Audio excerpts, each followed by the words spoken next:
Cześć, siemanko, z tej strony Retro Gaming Laptop, a to Acer 2920Z z odcinka o Acerze 2920Z. Jak zdążyliście zauważyć na początku tego filmu, ładnie udało się go tutaj odtworzyć. Wygląda praktycznie jak nowy, a odbudowa jego kosztowała grosze. Nie jest to może super pełnoprawny laptop retro, no ale hej, tutaj naprawdę to niskim kosztem zostało zrobione i generalnie mamy laptopa, który pociągnie tytuły retro, wygląda no coś jak modern retro, a dodatkowo ma takie parametry, że gdybyśmy nie mieli innego sprzętu, to powiem Wam, że na upartego moglibyśmy na nim coś pocisnąć. Generalnie sam laptop zbudowany jest w oparciu o system operacyjny Windows Vista Home Premium. Jak widzicie, ocena całego systemu wynosi 3,5, z czego ta ocena indeksu wydajności jest rozłożona w ten sposób, że obliczenia na sekundę samego procesora mamy tutaj na 5.1, pamięć na 4.8, grafikę na 3.5 i grafikę w grach na 3.5, natomiast sam dysk twardy mamy określony na 5.9. Tutaj zainstalowaliśmy, jak wcześniej widzieliście na filmie, 64 GB starusieńki dysk SSD w systemie SATA. Sprawdza się tutaj naprawdę wyśmienicie, na tym systemie naprawdę fajnie to lata. I generalnie szczerze Wam powiem, że gdyby Windows Vista wyszedł sobie już z takimi parametrami, w sensie no, Windows Vista troszkę miał pod górkę ze względu na to, że tutaj mieliśmy problem natury pokoleniowej, tak? Windows Vista wyszedł w momencie, kiedy w komputerach większości z nas królowało 1 GB pamięci RAM. Duża lwia część tych komputerów miała nawet i 512 MB. A tak naprawdę ładnie rozwija nam skrzydła dopiero na 4 GB. Jak widzicie, tutaj sam ten komputer ma 4 GB pamięci RAM i tu już naprawdę ten system nie narzeka, zapiernicza i nie mamy się tutaj do czego za bardzo przywalić. Generalnie sam laptop zbudowany jest w oparciu o Intel GMA X3100 akcelerator. Nie jest to może jakaś super wypasiona grafika, ale jak zaraz zobaczycie, całkiem nieźle radzi sobie w grach. Natomiast nie ma też powodu do narzekań, myślę, w 3D Markach. Jak sobie zaraz tutaj spojrzycie, 3D Mark 2001 SE robi nam na tyle punktów, że dużo gier retro nam tutaj bez problemu pójdzie i o ile nie jesteście purystami matrycy 4:3, to nie powinno być żadnego większego problemu. Ze względu na to, że wydajności w tym wymiarze, czyli w DirectXie 8.1 mu jakoś specjalnie nie brakuje, a i w nowsze tytuły będzie można tutaj troszkę sobie popykać, co sobie za chwilkę też również zobaczymy. Tymczasem spójrzcie na wynik końcowy 3D Marka, żeby mniej więcej mieć przedłożenie tego, czego się możecie po tym komputerze spodziewać, a następnie zobaczymy, co o tym sprzęcie mówiły pisma branżowe w tamtym okresie.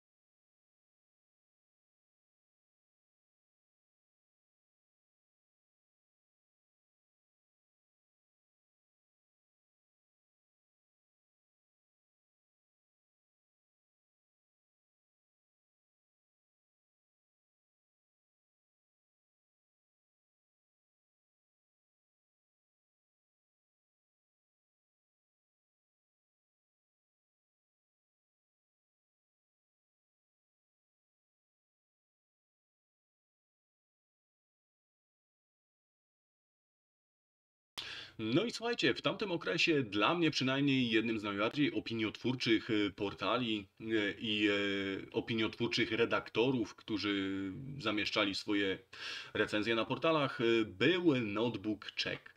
Na notebook checku zwykle sprawdzałem sobie, czy jakiś laptop jest warty uwagi, czy wszystko jest ok, jak sprawa z jego budową, jak to jest wszystko rozwiązane w środku, dlatego że dzięki temu portalowi można było takie rzeczy zobaczyć. Często, gęsto na tym portalu te laptopy rozbierali, rozkładali na czynniki pierwsze, ściągali klapy serwisowe, więc można sobie było dojrzeć to, czego na innych dojrzeć nie można było.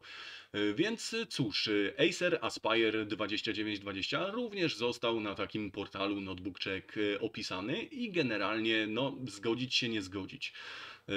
Sytuacja wygląda w ten sposób, że jakkolwiek szanuję wszystkich redaktorów, którzy tutaj pracowali i którzy zamieszczali te recenzje, na polskim Notebook Checku nie wypowiadają się generalnie w superlatywach, jeżeli chodzi o ten notebook.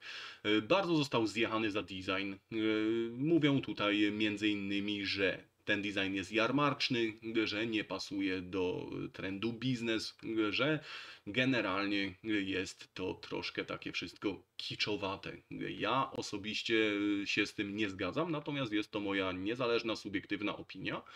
I każdy może mieć własną. Generalnie bardzo fajnie tutaj jest zrobiona recenzja samego tego Acera, więc zachęcam wszystkich, ażeby póki jeszcze ten portal jest w internecie, wejść, zobaczyć, przeczytać. Cóż, może sami wyrobicie sobie jakąś opinię, a może macie takiego laptopa i z pewnymi rzeczami się zgodzicie, z pewnymi rzeczami może nie. Jeżeli chodzi o wydajność tego laptopa, wypowiadają się z kolei tutaj w drugą stronę. Wypowiadają się w dużych superlatywach ze względu na to, że jest to laptop 12-calowy, ale z pełnoprawnym procesorem Core 2 Duo. Co wtedy dość rzadko się zdarzało, ponieważ spod strzechy wychodziło coraz więcej Core 2 Duo niskonapięciowych, które były zwykle do takich maluchów montowane. Tutaj dają mu za to duży plus. Ja również po czasie, również jest to niewątpliwy plus ze względu na możliwości, jakie ten laptop nam stwarza w strefie retro. No i generalnie powiem Wam, co mnie tutaj zabija. Nie byłem wtedy do końca świadomy, bo wtedy jakby nie interesowałem się w ogóle rynkiem małych laptopów. To cena tego malucha. Ten maluch w 2007 roku, kiedy miał premierę, kosztował 3930 zł brutto. To są naprawdę, dla mnie wtedy przynajmniej to były duże pieniądze i na takiego laptopa na Integrze takich pieniędzy bym nie dał. Wybrałbym coś pewnie ze stajni IBM, coś ze stajni Della, może HPK, w podobnych pieniądzach, rocznego, poleasingowego i dla mnie byłoby dużo, dużo lepiej. Natomiast nie o tym tutaj teraz mówimy i generalnie wracamy do samego sprzętu. Piszą, że osprzęt jest jak najbardziej ok. Jeżeli chodzi o design, bardzo mocno uczepiają się tutaj touchpada. Jeżeli o mnie chodzi, dla mnie osobiście ten touchpad nie jest zły. Mówią, że przyciski są głośne i bardzo idzie odczuć dyskomfort podczas ich pracy. No, są głośne, ale dla mnie też z kolei nie aż tak głośne. Fajnie tutaj propsują samą klapę serwisową, która udostępnia nam full service z poziomu jednej klapki, procesora, dysku czy też pamięci RAM. Również to jak najbardziej popieram. Takie rozwiązanie dla mnie jest super i jak najbardziej 2 razy na tak. Co się tyczy obrazu, mówią, że matryca jest średniej jakości, zgadzam się, średniej jakości jest, natomiast co więcej, jeżeli chodzi o hałas, tutaj opisują, że hałas jest troszkę duży, w granicach 38 dB max, natomiast od siebie Wam powiem, że ok, ten wentylator słychać, natomiast ma bardzo niski ton i nie jest w żaden sposób irytujący. Więc jeżeli o mnie chodzi do retro gamingu, do takiego choćby nawet nocnego retro gamingu, jak najbardziej jest ok, zwłaszcza, że zwróćcie uwagę, że przy maksymalnym obciążeniu ten laptop bierze nam w okolicach 60 W, co jest naprawdę niedużą ilością, biorąc pod uwagę, ile byście musieli cisnąć tych watów z stacjonarnego komputera, choćby nawet retro. Generalnie jeszcze raz zachęcam Was do przeczytania całej tej recenzji, ponieważ jest napisana bardzo fajnie, czytelnie i mało dzisiaj już tak rzetelnych recenzji w internecie. Od siebie na sam koniec tutaj jakby tej części powiem tyle, że ciągle pracuję nad mikrofonem, który jak zdążyliście zwrócić uwagę jest zdecydowanie inny w porównaniu z tym, którym nagrywam filmy bezpośrednio z telefonu. No, może kiedyś uda się zrobić to lepiej. Ciągle, tak jak mówię, nad tym pracuję. A tymczasem wróćmy do Acera i sprawdźmy, jak to się ma wszystko w przyrodzie, w realu. Na czym możemy pograć i z czym to się je. A wracając do naszej sztuki, jak widzieliście, punktacja 3D Mark nie pozostawia złudzeń. Mamy tutaj coś w przedziale GeForce 2 MX200, MX400. Czy to dobrze, czy to źle? Kurczę, jeżeli chodzi o retro, to wydaje mi się, że nie jest źle. Żeby nie być gołosłownym, pokazuję Wam również, że YouTube nam tutaj też działa, więc jak wcześniej wspomniałem, jest możliwość oglądania tutaj i korzystania z tego laptopa na upartego. Co prawda mieli, ale jak już zamieli, to wszystko tutaj działa.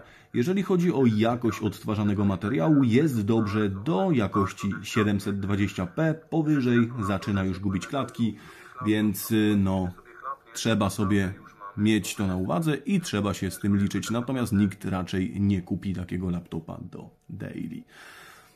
Co tutaj więcej, jeżeli chodzi o same gry, już Wam pokażę, na co możemy liczyć i co nam tutaj śmiga i jak i na jakich detalach tutaj śmiga.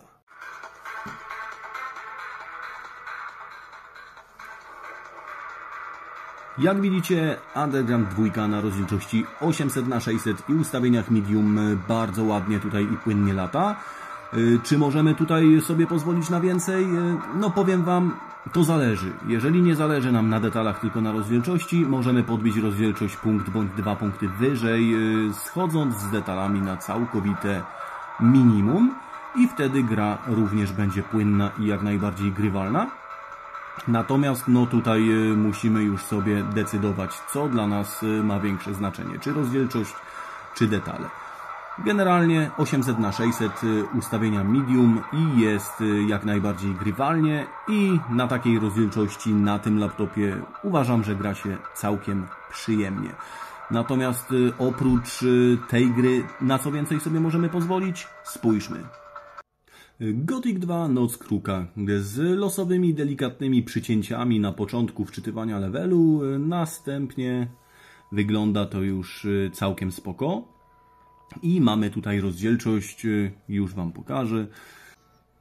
Mamy tutaj rozdzielczość 1280x800 i maksymalne detale.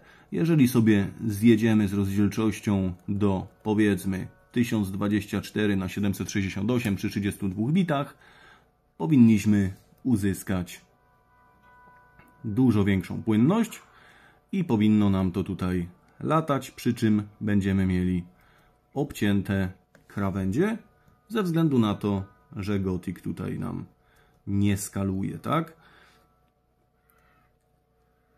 Generalnie gra jak najbardziej grywalna i możemy sobie w takiego Gothica na takim Acerze bez problemu pograć. Więc kolejna gra, na której się tutaj raczej nie zawiedziemy. No dobrze, wiemy już mniej więcej, jakie są górne granice tego Acera, natomiast czy jesteśmy w stanie pograć w naprawdę stare gry ery DOS? I tutaj okazuje się, że dzięki uprzejmości DOSBoxa, a także uprzejmości portalu GOG, jesteśmy w stanie bez problemu sobie takie gry ograć. Weźmy na przykład takiego Bioforge'a, który tutaj jak najbardziej z tego co widzicie działa i nie będzie żadnego problemu, żeby sobie taką rozgrywkę ogarnąć. Co prawda również nie będzie problemu na współczesnym sprzęcie, natomiast tutaj mamy sprzęt, myślę, pod retro troszkę bardziej uniwersalny i dostępny zasadniczo za naprawdę nieduże pieniądze, więc jeżeli ktoś jest tylko i wyłącznie fanem retrogier, jak widzicie, nie będzie jakiegoś większego problemu, żeby sobie tutaj ten tytuł między innymi pocisnąć i na takim sprzęcie ograć. Przy czym, jak zdążyliście też zwrócić uwagę, tutaj sam tytuł skaluje się na całą matrycę i nie będziemy mieli problemu z uciętymi krawędziami bocznymi. Więc cóż, jak zdążyliście zauważyć, można tutaj ograć naprawdę ciekawą plejadę gier. Wszystkich jak najbardziej tutaj nie pokażę, bo zajęłoby mi to kilka tygodni. Te wszystkie, które są pokazane na pulpicie, które widzieliście na tym filmie, jak najbardziej bez żadnego problemu działają. Jak też zwróciliście uwagę na upartego, gdybyśmy nie mieli innego sprzętu w domu, możemy używać tego sprzętu jako daily. Nie będzie też problemu, żeby zainstalować na tym sprzęcie każdy inny system operacyjny od Windowsa XP w górę. I będziemy mogli bez żadnego problemu na nim korzystać, łącznie oczywiście z Windowsem 11 spatchowanym z pominięciem kontrolera TPM 2.0. Co więcej, no słuchajcie, jeżeli o mnie chodzi, po latach, jak też zaraz w momencie, kiedy wyszedł, nie zgodzę się z redaktorem Notebookchecka.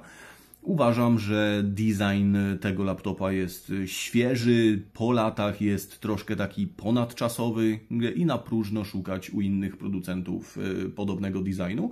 Co za tym idzie, uważam, że z czasem ten look będzie tylko zyskiwał na wartości, ze względu na to, że jest tego na rynku coraz mniej i nic aż tak ciekawego tutaj na rynku się nie pokazywało.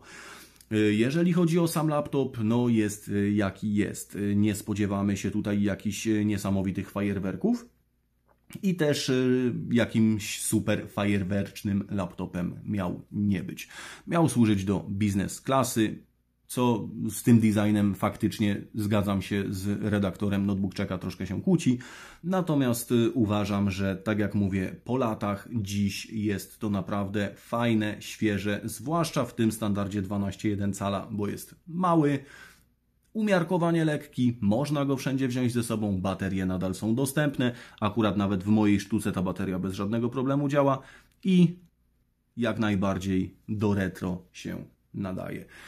Więc, tak jak mówię, jeżeli nie jesteś purystą matryc 4:3, szukasz jakiegoś niedrogiego retro laptopa w czasach, kiedy retro laptopy naprawdę zaczynają kosztować już niemałe pieniądze, to możesz się skusić na tego typu rozwiązanie. Działa to całkiem sprawnie, a i na upartego YouTube'a czy jakieś tam inne filmy sobie przez internet pooglądasz. Generalnie, co więcej, z mojej strony myślę, że projekt kolejny jak najbardziej się udał. Ja na ten moment jestem bardziej na etapie obkupowania się w gry z okresu na fizycznych nośnikach. Głównie skupiam się na CD Action, który w dużej mierze udało mi się już odzyskać utraconą kolekcję. Kolejnymi pakietami nie omieszkam się pochwalić na kanale. Natomiast oczywiście nie rezygnuję w żadnym wypadku z robienia, odbudowywania i działania na retrolapkach, więc i te filmy na bieżąco będą wlatywać na kanał.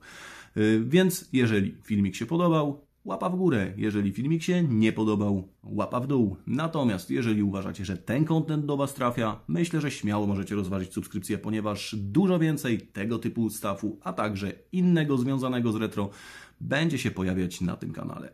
Z mojej strony na ten moment tyle. Dzięki. Cześć.